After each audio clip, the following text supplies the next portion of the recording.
Welcome! Today we're going to review a very simple chair, the Colamy Aether. It's a very simple chair with a great potential and you're going to discover why.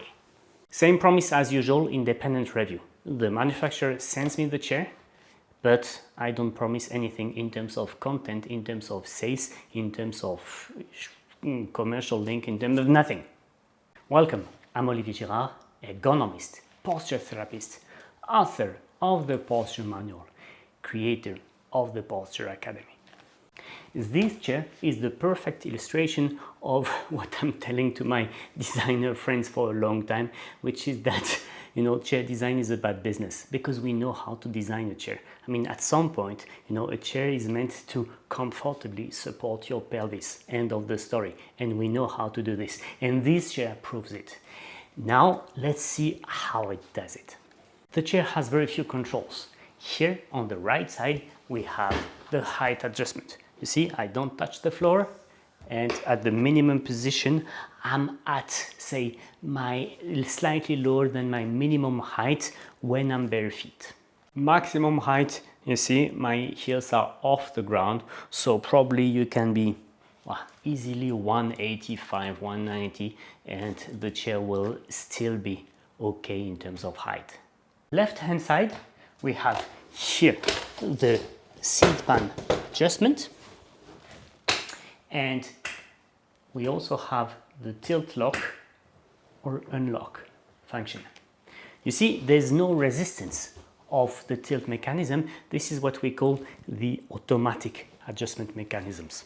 Other adjustment, height of the lumbar support, and we have for the armrests. They move in height, they move in width, they move front and back, and they can rotate.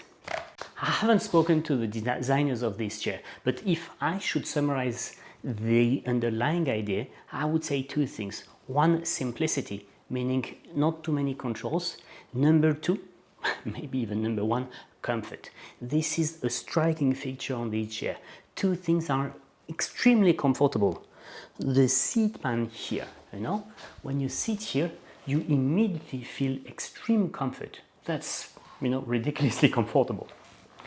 Number two, the lumbar support.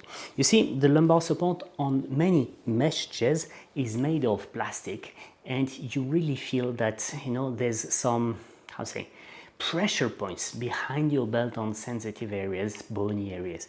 Here, the plastic part is this small thing, but there's a fat, thick cushion in front of it, meaning that there's no pressure point.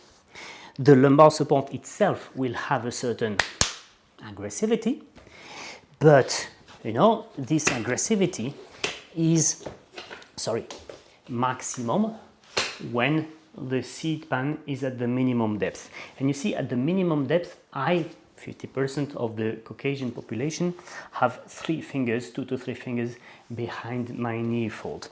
If I would feel that the lumbar support would be too aggressive, as I have a bit of space behind my knees, I can offset the seat pan by just one click forward, and suddenly I have less pressure in the lower back.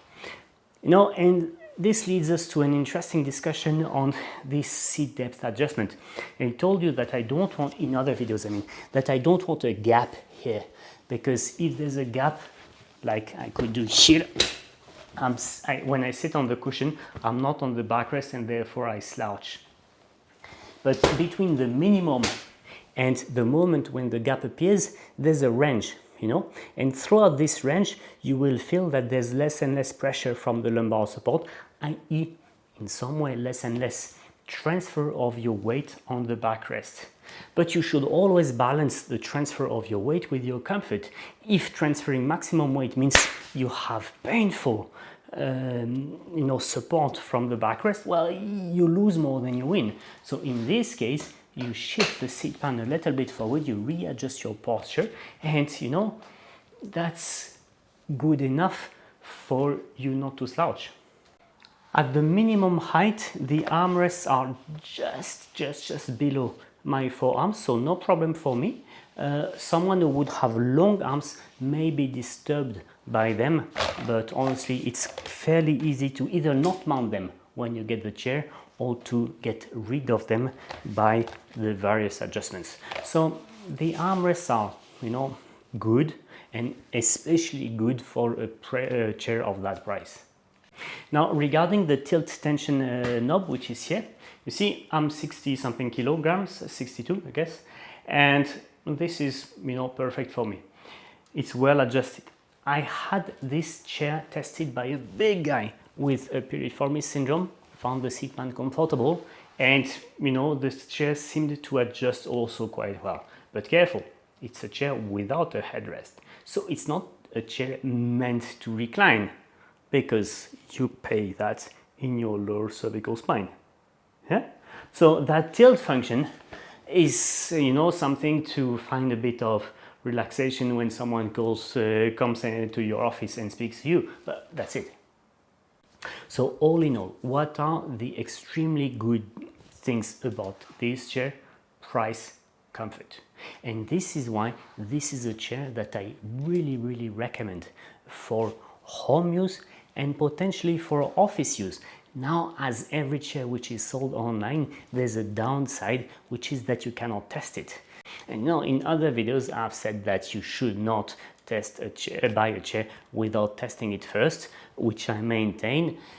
I can add that on this one, the risk of discomfort is minimum from the experience that I have with myself and with other clients.